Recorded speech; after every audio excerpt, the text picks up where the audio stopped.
Shea, blue Futon. We're not going to the box. We're going out of the movie theater because the movie theater where I'm at is finally showing First Man. One showing and one show early. So let me go watch First Man. I'll let you know if it is that Oscar winner movie that some people are saying. Let's go.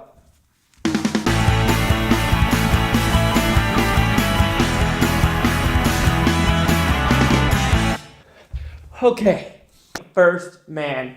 A little cold out. So what's it about? Well, it's the story of Neil Armstrong from about the 1960s, early 1960s, to landing on the moon. Basically, the timeline in between the before and after of what he went through between Gemini 5, Gemini 8, Apollo 11. It's the whole timeline of him, his family, his daughter, his 2 boys, and all the other astronauts and engineers involved. So what I like about this movie, I liked how Damien Chazelle filmed this movie. It was actually great cinematography. I liked some of the choices he decided to actually focus on some screws or some ropes or some technical aspects of the actual ship, not just the people, actually the ship, what went into the ship to make sure these people go into space. Almost like, this little screw helped someone go into space. A little screw, that little thing. So it just basically shows the dynamic of, hey, little things, just the tiniest little things can either make this mission happen or make this mission fail. This movie started off very strong in my opinion, of the whole talking about his daughter and what he went through with his daughter passing away because of a tumor and cancer. And it was a strong start of the movie, and it kept me entertained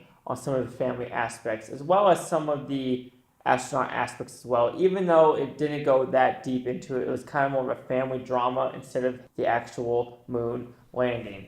And like I said, it was a great score of actually when they landed on the moon. I like the score, I like the acting. It was all a technically good movie. The technical aspect of this movie is good. Other than that, I thought it fell short of almost everything else. They had a couple eye-rolling scenes where I'm just like, okay, really? Let's get on with the program. Okay, this is not needed. Or as well as the timeline as well. It went from like 61, 1965, 1968. It was almost like flashes. It was almost like not even flashbacks because of course it went in ascending order, but it was like 61, 65, 68. And I'm like, wait. What happened in between? Like, it felt like they were cutting a lot of important stuff out.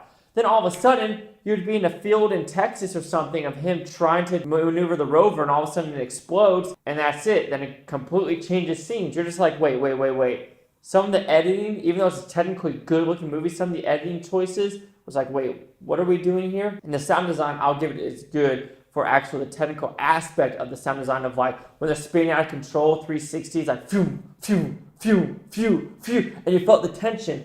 But then when you have some people talking in this movie, I'm just like, I can't hear you. What are you saying? It might be in the movie theater I was in, but some of the talking was very overshadowed by the technical sound effects of everything else in the movie. And then lastly, how I talk about the timeline and everything else, also the ending, I felt like the ending was just a womp. Even though you kind of know what's going to happen, that we land on the moon, I didn't know what he did with the bracelet. To me, that was kind of cool. But for some reason, I wish they showed more of him coming home. Yes, they spent a good amount of time on the moon and getting up to the moon, but it felt like once they left the moon, quarantine, and that was it. Like, and the movie, I was like, it doesn't feel right. And also, if you're in quarantine, those kind of ceilings, that's not how quarantine works in the real world. So nice try, maybe. But First Man is an Oscar-winning movie. Yes, on some technical aspects, and they're saying, oh, it's for Claire Foy for sure. I mean, she played a part well. I thought Ryan Gosling did the same as well. And everyone else, like Jason Clarke did good and everyone else. But like I said, technically, it's a good-looking movie. There are some scenes where it's eye-rolling moments because it almost like I saw Hidden Figures, which I think Hidden Figures is a way better movie than this one. I felt like it kind of was a gut punch to some of the Hidden Figure story for some reason. I don't know. Maybe it's just me, my biasy, but I'm not really. But to me, Hidden Figures is a way better movie than First Man. But it's completely different, but the same at the same time. But First Man will receive a 3 out of 5 blue futons, which equals 60%. Yes, I can give it a little bit of positive, but like I said, some eye-rolling scenes. I don't know if the sound was messed up in my theater, but some of it I was like, wait, what? And it's the timeline. I didn't like how they did the timeline in this movie. But there was like some tension, like when some of the characters died, there was tension. But the timeline and the very end scene kind of just threw me off. And I was like, this is a good movie. But let me see what critics and user scores gave this movie. Art with critics giving it 88% and the user scores a 64%. Here's the critic consensus. First Man uses a personal focus to fuel a look back at a pivotal moment in human history and takes audience on a soaring dramatic journey along the way. See, I don't know if they see Damien Chazelle directing it and there's some biasy because he won the Oscar for Best Director for La La Land with Ryan Gosling being that same movie. So I don't know if there was some biasy going in saying, oh, Damien Chazelle, so it's got to be a good movie, because before that he did Whiplash, and Whiplash is still his best movie he's ever made. But First Man, is it a watchable movie? Yes. Should you watch it? Yes. But it left me wanting more in the long haul. But do you agree with my 60%? The critics, 88, or the user score, 64. That's with me. Cheese out in the Blue Futon. Like, comment, subscribe. Let me know what you think of this Blue Futon Utopia. You Blue Futonians, thank you for watching.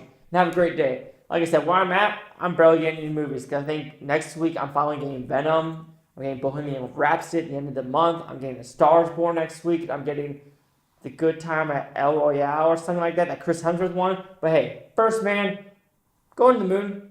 I agree. Let's do a Space Force. I like it. Let's go to space. I'll sign up. Space. Space.